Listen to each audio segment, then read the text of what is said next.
Hello everyone and welcome to the One Stop Co-op Shop. This is Colin and today we're talking adventure games. Do you guys like adventure? I like adventure.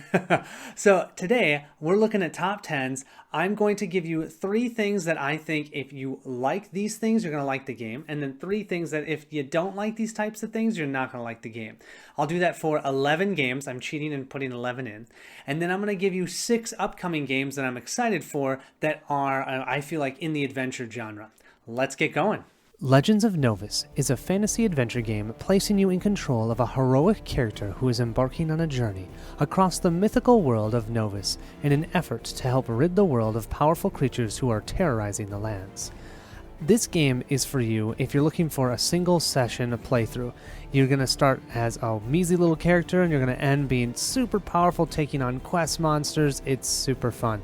Tons of different things that you can do to level your character up and different paths that you can choose.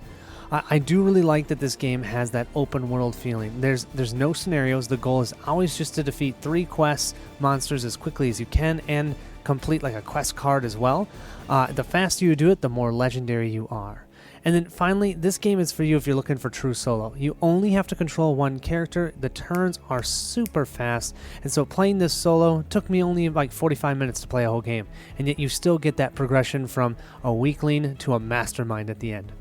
Now, I will say this game's not for you if you're looking for that mission or scenario-based game, because every time you play this, it's gonna be the same thing. Also, the combat system, although it works great, you're just going to roll 2 d10s and you're just going to compare the numbers. That can be a little simplistic, and a lot of times you're going to, at least for me, I wanted a little more than that for what I'm trying to do is in my decision space for combat. So just be ready for that. If you're looking for something simple and straightforward, this is for you. But if you're looking for something more complex, more meaty, this isn't for you. And finally, you have to find that quest card when you play solo, and that can just be annoying. You're just going to have to keep trying to, get reward cards, drawing them and until you find it, and that's a little bit annoying. So if trying to do that, almost trying to dig through the rewards deck doesn't sound appealing to you, this might not be for you. Pathfinder Adventure Card Game, the 2nd edition, pits 1 to 4 players against monsters, perils, and traps as you become the heroes of Belhaim. Choose your character's class, build a deck of equipment, magic, and allies, and explore lethal locations as you journey through an exciting fantasy tale. I will say this game is for you if you're looking for a campaign-style game, not legacy, just campaign. The base box comes with 7 quests, and then with the Curse of the Crimson Throne expansion, which I highly recommend if you like this game, I believe that one has 27 quests that link to a long story. I really, really like that. If you're looking for a game that has progression and loot that you're finding while you're playing the game, this is for you. It's so much fun to reveal that card in the location. You go, oh my gosh, I really want this weapon, or oh, I really want this item, and you try and get it, and then when you gain it, you put it in your deck, and then you can keep it in your deck for all the rest of the scenarios. Super fun. Finally, if you enjoy card play, this game provides a very unique type of card play with burying abilities, revealing abilities, discarding abilities. Heck, your deck itself is your health, so if ever you run out of cards in your deck, you lose. You actually technically die. So there's lots of fun mechanics where you can put cards on the bottom of your deck. You can heal yourself by taking cards from your discard pile into the bottom of your deck. So cool. Now, I will say this game's not for you if you don't enjoy skill checks, because you'll be doing dice all the time, and a lot of times those skill checks can get repetitive. If that doesn't sound appealing, this might not be for you. Also, the cards just have teeny tiny text with lots of abilities to track and lots of math. Oh, I had +2 to this roll, +3 for my skills, +2 from this card. It can be cumbersome a little bit. So if doing a lot of little math doesn't sound interesting to you, this might not be for you. And finally, if you're looking for a game that you immediately feel that level up, this isn't for you either. That level up is slow, it's consistent, and it's much better than the 1st edition, but it's still, you might get 1 new card after a scenario. Then the next scenario, you might get another new card. Mostly you're going to be upgrading your skills and feats, but even those, they'll be like, oh, add +1. Well, that's great, I'm adding +1 to that skill, but you really don't start feeling much more powerful until much later in the campaign. Eldritch Horror is a cooperative game of terror and adventure, in which 1 to 8 players take the roles of globe-trotting investigators working to solve mysteries, gather clues, and protect the world from an ancient one, that is, an elder being intent on destroying our world. Now, this game is for you if you enjoy the Arkham theme. Cthulhu and the cultists and tentacles will be everywhere for you, and you can just try and destroy them and fail by doing so. Also, I really like the game that it's session play. You've got different ancients, so you can play against different ancients, and every time you play, it starts over, no campaign to worry about, and the different ancients really do give you a different feel when you play the game. I really like that. Thank goodness there's no tracking from previous plays, otherwise all of your investigators would be dead. And finally, the strongest point in this game for me is the immersion story. Although there's no specific story to follow and you're just trying to take on this ancient one, all the different flavor text on the cards just provides you with this story of, oh, I had to go all the way to Japan to do this thing, and then I went all the way to China, and then I went all the way back over to the United States. Oh, it's cool. It's really fun. Now, I will say this game's not for you if you don't like the idea of rolling 5s and 6s for successes, because that's what you're going to do. It can be very swingy, and sometimes that feels like an outdated mechanic. There are ways to mitigate it, but not many, so just be wary of that. Also, there's just a lot of randomness in the game.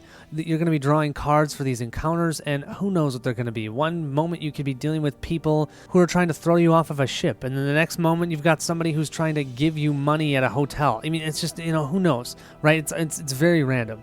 And finally, time. The game is not short. You will be playing this for at least 2 to 3 hours in order to complete it. If you don't have that time or you can't leave the game sitting up on the table for multiple nights, then this game might not be for you. Robinson Crusoe: Adventures on the Cursed Island is a game where players are stranded on a deserted island where they'll play the parts of a shipwrecked survivors confronted by extraordinary adventures. They'll be faced with challenges of building a shelter, finding food, fighting wild beasts, and protecting themselves from weather.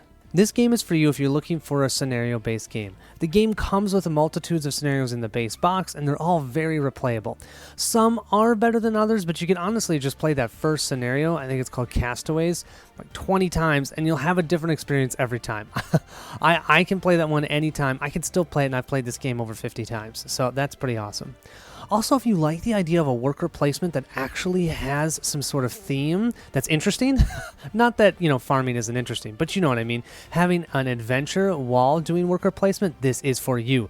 I love how the worker placement works here. You have these options of, should I place both workers to guarantee an action, or should I only place one worker and then place my other worker somewhere else, but then I have to roll dice, and the dice aren't guarantees. Love it. Love all those wonderful, juicy choices. Finally, if you're looking for a game that's challenging, this is for you. You'll be faced with lots of choices, and almost every time they're not going to be good. So be ready to lose, but you know what? That's why you want to play this game, because you will feel awesome when you do win. Now, I will say this game is not for you if you have a hard time with rulebooks. Even with the second edition of this game, the rulebook is still challenging to get through. A lot of the different mechanics in the game are driven thematically, which is great, but they just sometimes don't make the most sense how they're resolved. So just be ready for that. I'd suggest watching a playthrough to see if you're interested. Also, the event cards, they're so random, and sometimes they can be so frustrating. You've got a whole plan in place, and then all of a sudden you flip over and you lost all your wood, or you don't have any production. And you're going, well, really? So if that doesn't sound appealing, then this might not be for you. And then finally, theme. I wanted to put this here because I'm talking about adventure games, and although I feel like this is an adventure, it's much more of a survival game, because the game is just going to be beating on you left and right. You're going to get animals coming to your camp. You're going to have the weather beating down on you. You're going to not have enough food. You're going to be taking wounds for everything. And some people, that doesn't sound like an adventure. That just sounds like pain. So just be ready, be wary of that, and if that sounds interesting to you, this game is for you, but if not, this isn't for you. Secrets of the Lost Tomb is a cooperative game of thrilling action, adventure, and discovery. Players assume the roles of stalwart expedition members working together to investigate ancient mysteries while surviving dangers and shielding humanity from the supernatural power of the tomb. This is for you if you enjoy theme. Do you like Indiana Jones? Do you like Pulp Fiction? If you do, this game is for you. Delving into that tomb, finding loot, killing baddies, and completing objectives are all the while wearing an awesome fedora hat. Yeah, that's how this game feels. Exploration. If you're looking for that adventure game where you're focusing on revealing tiles and exploring out, and every time you're going to have a different experience based on those tiles, this game is for you. There's tons of different tiles, tons of different interactions with them that are even outside of the scenario that you're playing, which is, I find, really enjoyable. And then finally, these are individual scenarios, so it's not a campaign. There technically is a campaign. I don't recommend it. I recommend just putting this on the table, playing a single session. You'll enjoy it. Now, this game is not for you if fiddly makes you shake. There's so many items to track. The player boards, I mean, if you can see them here, they look super busy. Courage is always going up and down. Enemies have like 8 different stat lines. There's a bajillion cardboard components. Yeah, so just be ready for that. Also, if you're looking for a game high in strategy, this is probably not it. You got to think of this game much more about exploration. Although there are certain good strategies you can use in the game, it's focused much more on the surprise. What's going to happen, and then how are you going to deal with that? All of a sudden, you reveal this tile, and a super crazy monster shows up, so you're running away as fast as you can. Stuff like that. So if you're looking for strategy, I just don't think this is for you. And then just like the last one on this list, length. Every time I play this game, it takes a minimum of 2.5 hours. So once again, if you can't leave this on the table or you don't have that kind of time, it's not for you. Runebound, with the Unbreakable Bonds expansion, invites you to journey through the fantasy realm of Terranoth as a part of a group, or even to strike out on your own in a solo game. With a robust combat system to control the monsters, 2 new heroes, 5 cooperative/solo scenarios, and a wealth of new assets and skill cards for any game, Unbreakable Bonds pushes the borders of Terranoth further than ever and leads you beyond the edge of the map. I would say this game is for you if you're looking for that open adventure game. You'll have a scenario that you're trying to complete, but you can do whatever you want that sees fit during the game. There are places on the map that you can find specific types of encounters, such as exploration encounters, social encounters, or combat encounters. Really like that. If you're looking for a game where you feel the progression relatively quickly and it's all going to happen within that one session, this is the game for you. Watching your combat tokens and skills grow and seeing the different things that you can do, all of a sudden now I can move 5 on the map instead of only 3, and I can roll 5 dice, and I can move farther across the board. I can do different things during combat and flip my pogs around. It's super cool. And then finally, if you like the idea of a unique combat system, this is the only game that I've seen that uses pogs as your combat instead of dice, and it's really interesting. And you see all these really cool mechanics of, I can flip this one, or I can double this one by putting it underneath another pog. I really like that. It's, I play so many games that have dice or have cards as your combat. It's nice to see something different. Now, I will say this game's not for you if you're looking for direction during the game. The game gives you pretty much no direction. You're just going to be plopped down, and you've got to decide what you want to do. Also, if you are looking for a campaign, this doesn't have it. So, yeah, not going to get it here. And then finally, the game itself is likely dead. It looks like Fantasy Flight's not coming out with anything else. It means that it's slightly easier to purchase, but you're probably not going to see new copies out after a while. So, yeah, you might need to pick it up secondhand. Gloom of Kilforth is a card game of high fantasy with a gothic edge, playable in about 1 to 3 hours. As a player, you must take your humble adventurers on a journey through a dark world of magic and peril. They will visit strange places, stranger people, and overcome powerful enemies in their missions to discover mysterious artifacts and mystical spells. Players follow their hero's tale from modest beginnings through an epic story to an exciting climactic battle for the fate of the world. Now, this game is for you just like the last one if you want that open adventure feel. You're going to start off on the map and you can go anywhere you want, looking at all the different locations. There's 24 locations on the map. You can choose which one to go to and help find your way, your own specific way to complete your personal saga and then defeat that ancient one. I do love that I can play this game with one character, and I feel like it doesn't lose anything for that fact. Honestly, I personally prefer to play it that way. It makes the game a little bit faster because you can get through everything faster, and you really get to tell that story of your personal character. And then finally, if you're looking for that strong progression, this is for you. As you complete your saga, you're going to gain skills as well as the assets that you find along the way. Then when you complete your saga, you're going to get a really cool totem, and then you can go and actually fight the ancient bad. But that ancient bad's going to be placing up plots on the board, and you have to go around and take care of those, or he's going to be stronger in the final battle. Oh, I love it. I mean, every time I've played this game, it has come out completely different. I have completely different characters, and it's created a completely different story. Love it.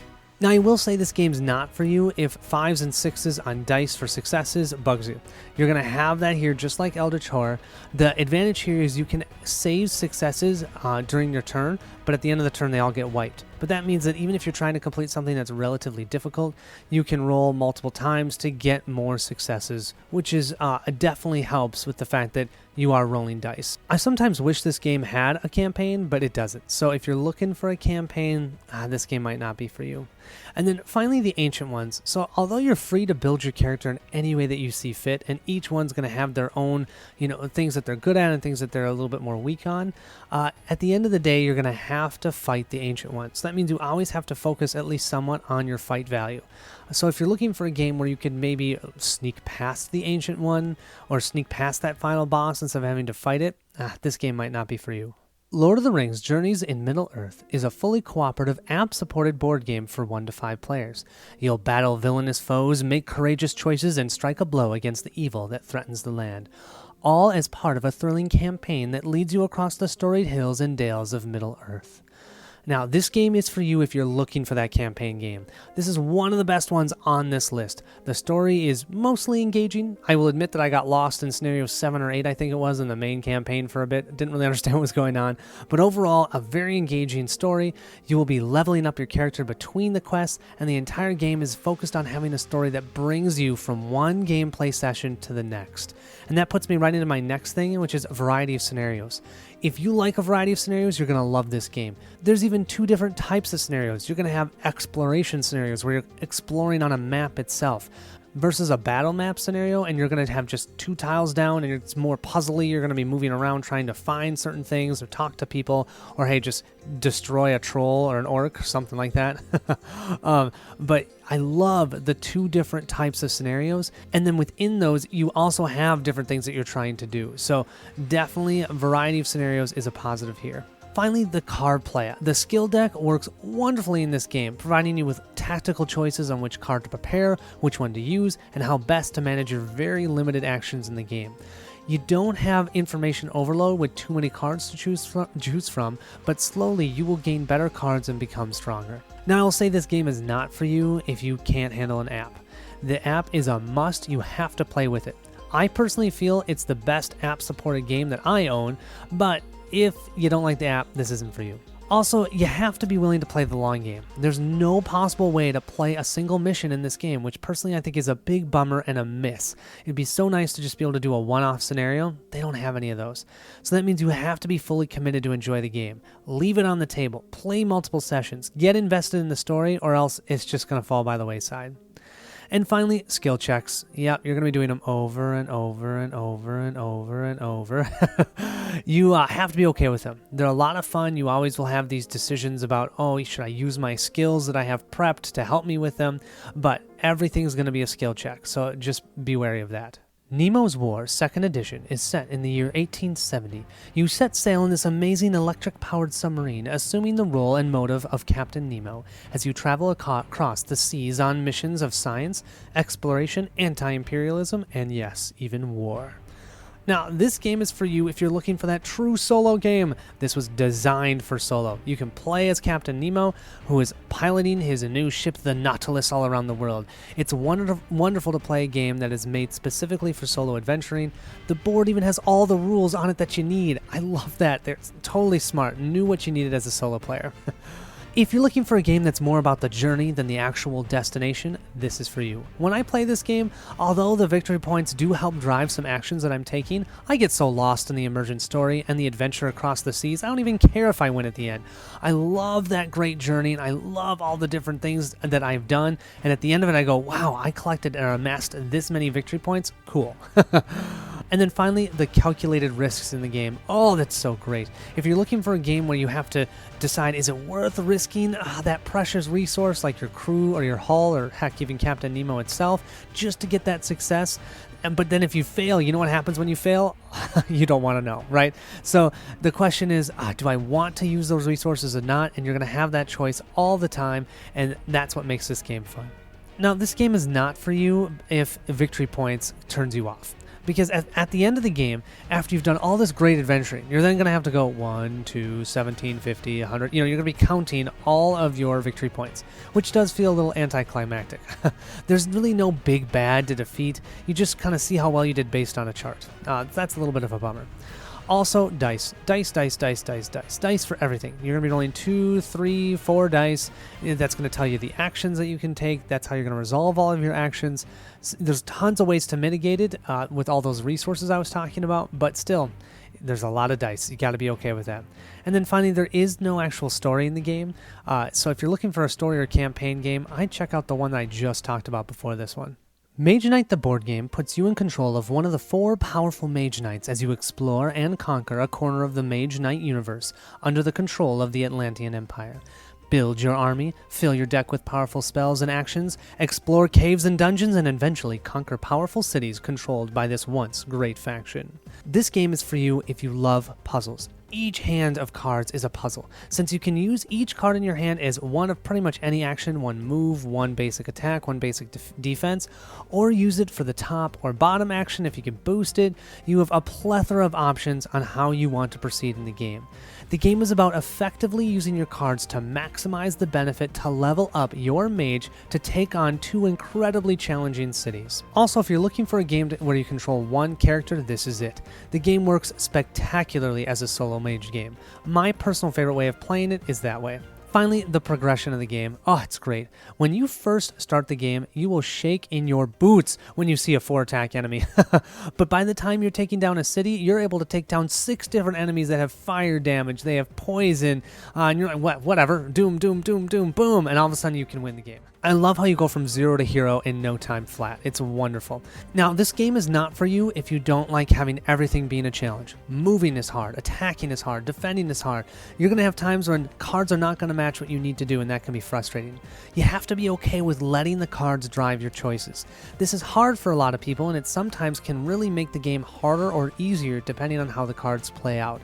So a lot of it is taking what you have and making the best of it. The rulebook in the game is great, but I just feel like you need to watch a playthrough or 2. I do have one on the channel, but I really recommend Ricky Royal's playthrough, or 3.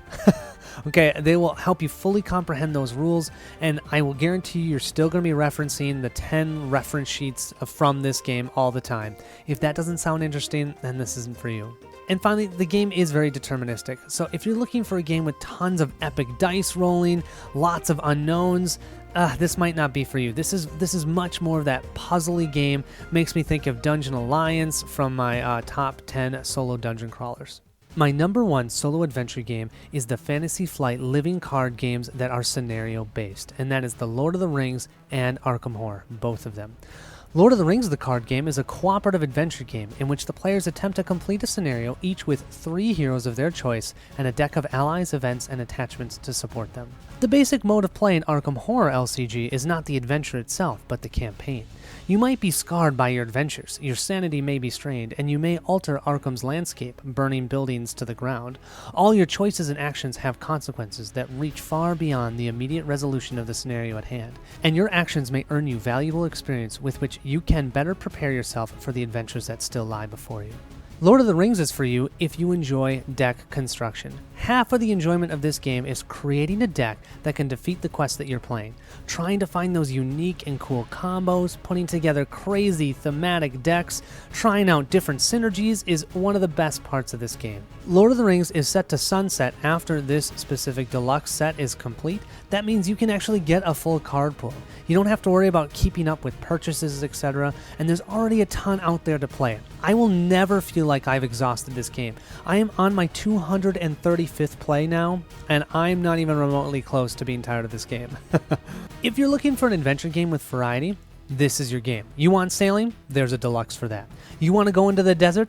There's a deluxe for that. You want to fight trolls? There's a deluxe for that. You want to play the Hobbit saga or the Lord of the Rings saga? There's a deluxe for that. So much variety, it is amazing. Now, Arkham Horror is for you if you're looking for a campaign-style game. Leveling up your deck between scenarios, the story itself is incredibly engaging and interesting. You actually care about what is happening, and it's because it's going to affect your story of the game. If you want to build one deck and go with it, this is your game. You only build one deck and make small adjustments from scenario to scenario. tons of hard choices you need to make for what cards you want to put into your deck after you've played a scenario, which ones you want to level up to, but it's just you're limited by the victory points that you've earned in the previous scenario, so you can't change that much. So you're just going to use that one deck with small changes in between each scenario. It's great. It means you can go from one to the next and not have to spend time making new decks. Finally, if you want to jump in on a living card game that is alive and kicking, this game is still going and going strong. They even just released preset made hero decks, which I'm super excited for, and I can't wait to show you guys. So if this sounds interesting to you, Arkham is for you. Now, the living card games themselves are not for you if you're not into lifestyle games. You'll need to invest time and effort outside of these games to build your decks, tweak your decks. You're going to have conversations with the people either that you're playing with or with others that you know that play the game. Oh, should I include the machete? Should I not? That type of thing. There's a lot that you'll do with this game outside of the game itself. Neither of these games are cheap. For Lord of the Rings, there's the upfront cost, but not much new is coming out. For Arkham, you could be looking at a subscription of $15 a month for the adventure packs, and the thing is about Arkham is you have to buy them if you want to play that campaign. You can't play a campaign without all the adventure packs. That's a little bit different with Lord of the Rings. You can kind of pick and choose because you don't have to play a full scenario set together, but you need to do that with Arkham. And finally, the rules in living card games. So each of these games, I would say, actually have simple rules you start off with. But what makes the scenarios really interesting is they break those rules all the time, which is great, but it does mean you have to try and understand what the game is trying to tell you to do all the time, and that can become exhausting, that can break you from the theme of the game, and sometimes you can figure out that you've actually been playing it wrong and get frustrated. So if tracking a lot of small rules is not something that you're interested in, then neither of these might be for you. One of the games I'm super excited for is Dawnshade. I played a demo copy at Gen Con this last summer and loved every minute of it. It's very similar to Too Many Bones, but actually has a bit more of a story and felt a lot more innovative to me. I should be getting a copy soon for a playthrough, and that Kickstarter is May 19th. Look for that to be coming soon. Dice Throne Adventures. Awesome dice combos, unique heroes with interesting abilities, and exploring a dungeon. I am so there. Batman, the animated series. I've been enjoying the cartoon and played this on TTS, excited to see how the different scenarios work and feel, as the game feels quite tactical and fun, and you gotta love all those gear cards. They did such a great job making those gear cards, and they feel just like the TV show. Isofarian Guards, a bag building game where you traverse around a map and use a foreteller app for thematic reading. The game looks amazing, and I'm so excited to explore that world, and I absolutely love the art of the game. Oh, I'm excited. Sleeping Gods, a game by Ryan Lockett where you are on a ship exploring exotic islands, meeting new characters, and seeking out the totems of gods so you can return home. Count me in on that one. I'm super excited for that one. And finally, Trudvang Legends, another bag builder that lets you physically change the map with location cards, and the writing I've seen so far on the Kickstarter has been quite good. I am very excited to traverse this land and see if the gameplay matches the storytelling. So there you have it. That's our top 10 plus 1 plus maybe 2. I kind of cheated on that number 1 there. I'm curious to see what you guys think. You guys can see, I don't know if you can see, that's Mountain Doom. I love the Lord of the Rings. Yeah, right back here. But Arkham Horror has definitely been on the rise for me personally. And we know it's still going, and Lord of the Rings is going to stop. We know that, at least for a year or two. We don't know if something else is coming out. So that's why I kind of put the two together. It seemed to make sense. Hope you guys enjoyed it. Let me know what your adventure games are.